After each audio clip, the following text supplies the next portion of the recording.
In this video, we are going to talk about non-renewable fuels, which include coal, crude oil, and natural gas. So first, maybe let's get a definition of what is fuel. So fuel is anything that can be used in combustion reaction to generate energy. This is the purpose of fuel. We want to combust this particular type of fuel, whether that's renewable or non-renewable, to generate energy, such as electricity or mechanical energy, things like that. So this is why fuel is important in our society, because we need a lot of energy to run our society normally. Okay, so first let's look at non-renewable fuels. Again, maybe a definition is useful. So what is non-renewable fuel? Non-renewable fuel is defined as fuels that can be used up faster than it can be produced on Earth. This is important because over a very long period of time, every fuel is renewable. Coal is derived from remains of wood and ancient animals, same as crude oil and natural gas. So as you can see that maybe if we are talking about millions of years, then those fuels are still renewable. But we cannot replenish those kind of fuels within a very short period of time. So that's why we define them as non-renewable during a very short period of time. So the problem we have in our society is that we have limited amount of supply of non-renewable energy sources.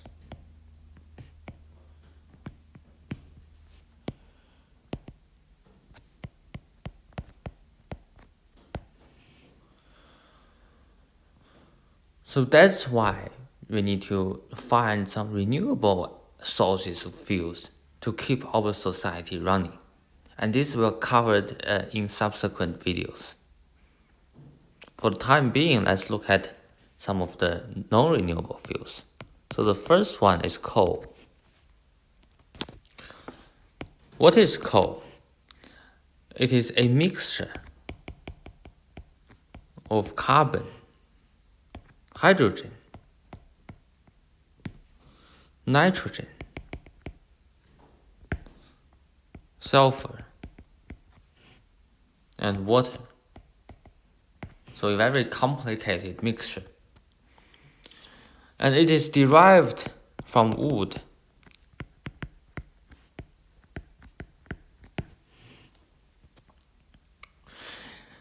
And during a very long period of time, millions of years, there is a gradual chemical change that occurs to those ancient wood.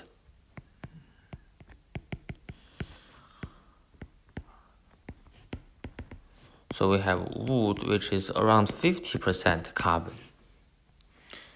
And the next step, after many, many years, it turns into peat, which is 60% carbon.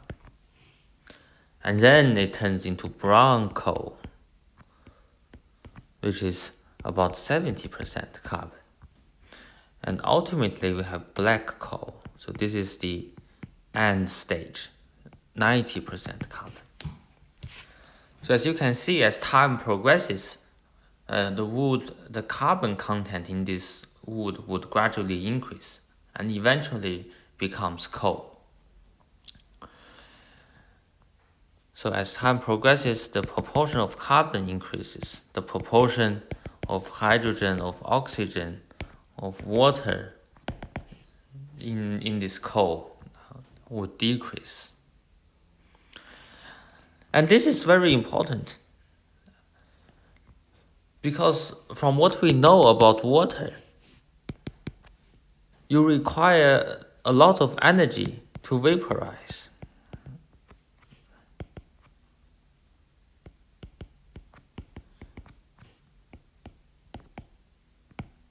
To vaporize water. So if you have a high proportion of water in your coal, then when you are combusting this coal, some of the energy produced by the combustion of carbon would actually be used to vaporize this water. So you get less useful energy.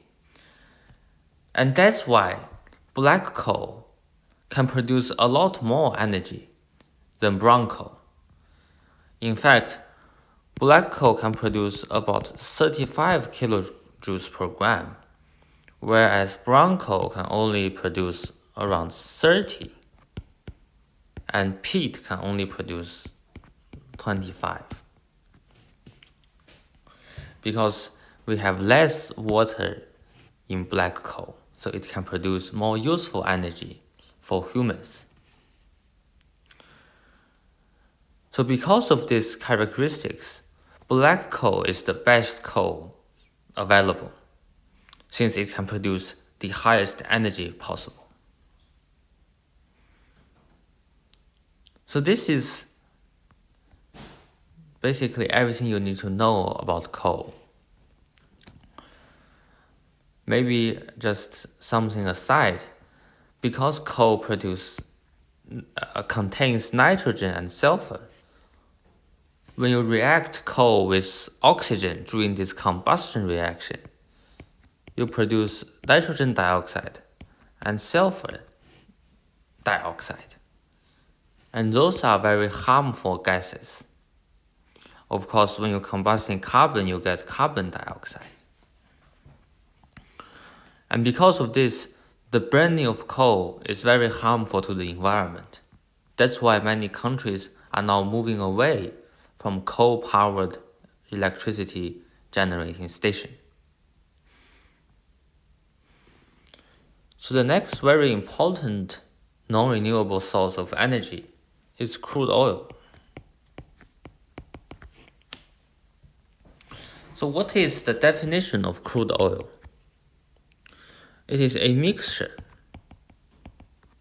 very similar to coal. Coal is also, as we talked about earlier, it is also a mixture of carbon. In this instance, crude oil is a mixture of hydrocarbons.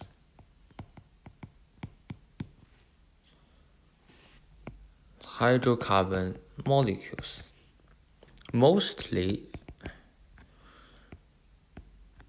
members of homologous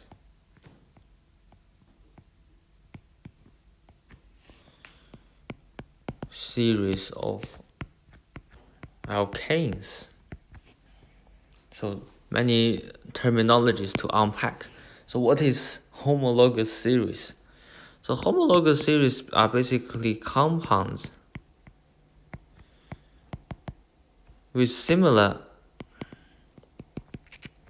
chemical properties.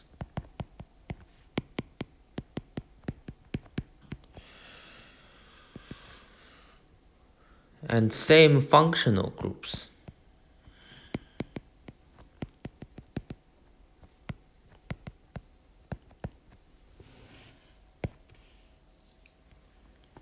So they are chemically very similar. They differ by CH2. So they have different physical properties because of different lengths of carbon chain. Generally speaking, when we have a longer carbon chain, we would have more dispersion force between molecules. And this will give it a higher melting point, a higher boiling point.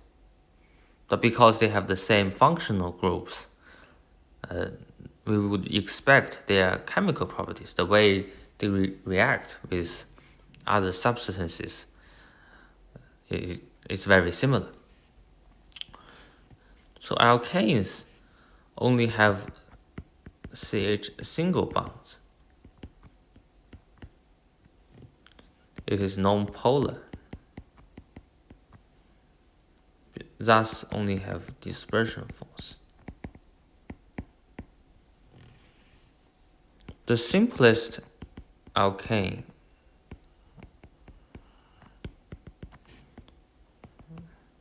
is methane, because each successive member differs by CH2. So the next one in line is ethane. This is CH4, CH3, CH3, or C. And then you can keep going on by adding CH2s.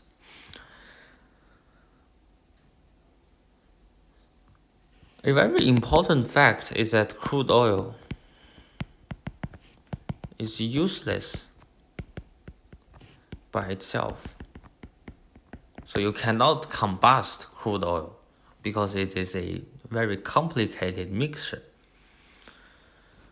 But however, it contains many useful compounds. So the way we access those useful compounds is we use a technique called fractional distillation.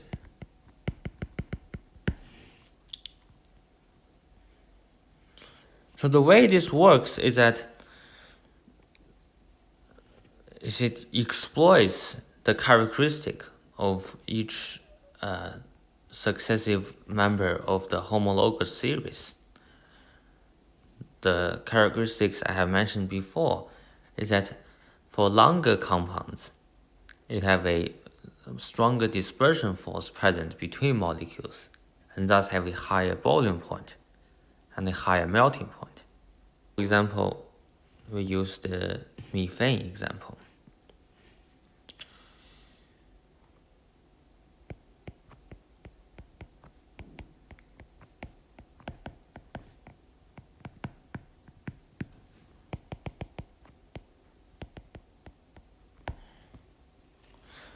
Then because we have a very small number of molecules, we have less dispersion force. Because we have less dispersion force, we have less or lower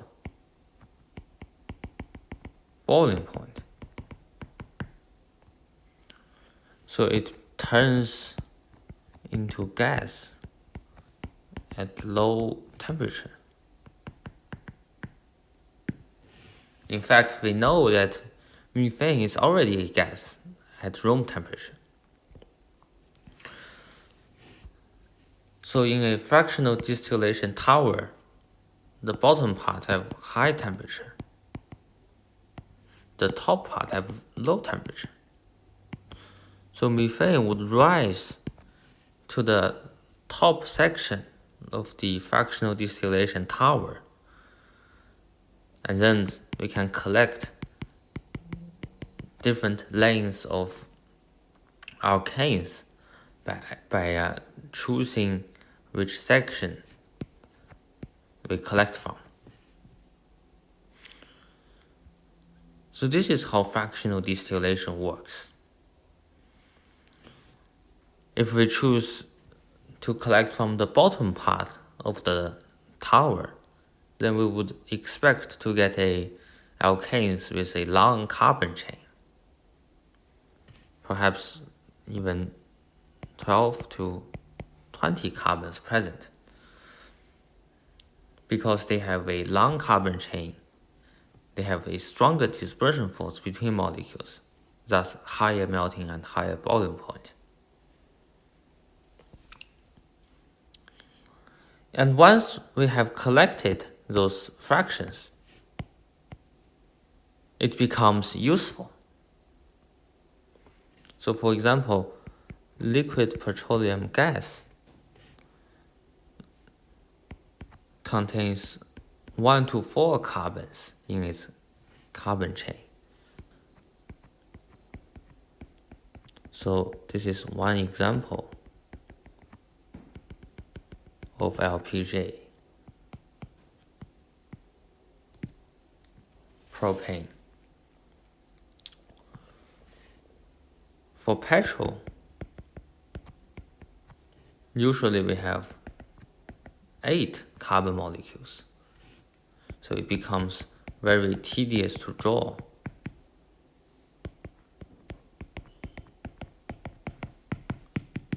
So this is what petrol looks like. And for diesel, we can go anywhere from 12 to 20 carbon molecules. And because of this, it's very difficult to combust diesel. Thus, in the diesel engine, you need a very high compression to combust diesel fuel. Whereas in the petrol car, you only need a spark plug to ignite the petrol. The next important non-renewable energy is natural gas. So natural gas is mainly composed of CH4, methane. Also, perhaps a small amount of ethane, water, sulfur, carbon dioxide, and nitrogen. So we can derive natural gas in multiple ways. We can use fractional distillation, as we also mentioned before. We can also find natural gas from the surface of the coal. This is called coal seam gas.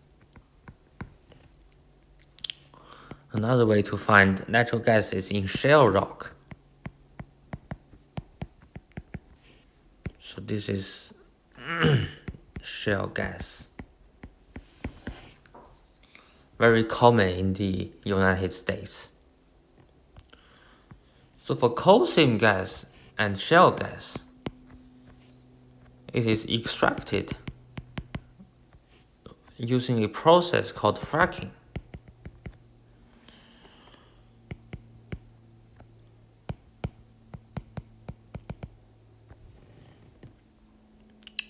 So how does fracking works?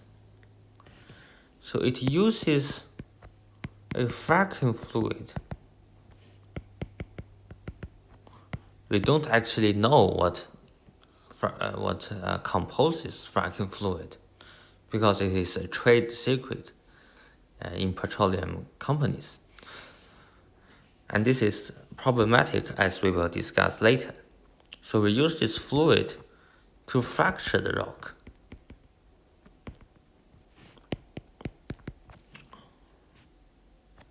And by fracturing the rock, we can then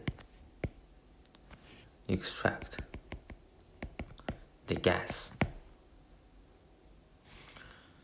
And some people claim that the fracking fluid can cause pollution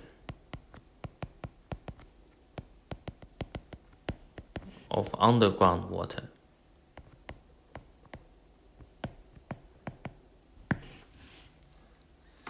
And this have caused many problems among communities where companies do fracking, because the underground water has been polluted. Another desirable characteristic of natural gas is that because we only have CH4 present, you require very little oxygen to fully combust natural gas. So it is more efficient since you are doing complete combustion. Rather than for the diesel example, you require a lot of oxygen to combust. So you usually experience incomplete combustion.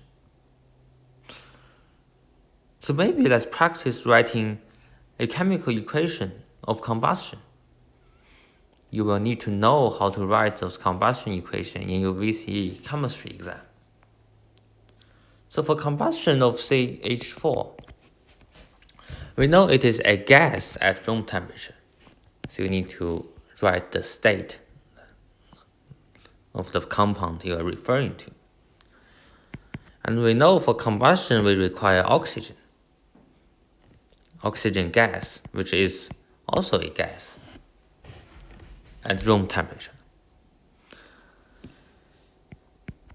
And we also need to know the product of combustion reaction. The product is carbon dioxide, which is also a gas at room temperature, as well as water.